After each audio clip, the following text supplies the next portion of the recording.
So what's up guys, this is Soy 1982 Vlog at ito po yung ating bagong gagawin charity project. Ayan, kahit maliit lang ay mamimigay tayo ng mga ballpen na ating naipo dito sa ating sa bahay. Ayan, marami tayo kayo.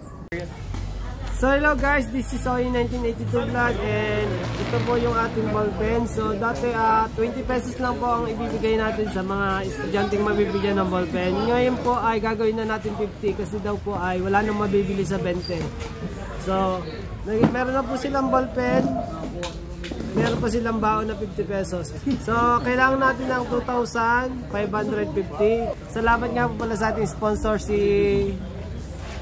Rain, Salak, Susan, kay Kuya Albert, si Madam Jen, Maricel, and Isko. So, thank you rin po kay EJ, Casey. Yeah, maraming salamat guys. So, kakunti na lang at makukumpleto na natin yung 2005. So, ito na po yung 2005. Abunuhan ko muna po habang tayo ay naghahagilap ng ating makukumpleto yung ating ano. So, yan, maraming salamat guys. Konti na lang ating aabonohan. Thank you guys. Bye-bye. Shoutout ka muna. Shoutout.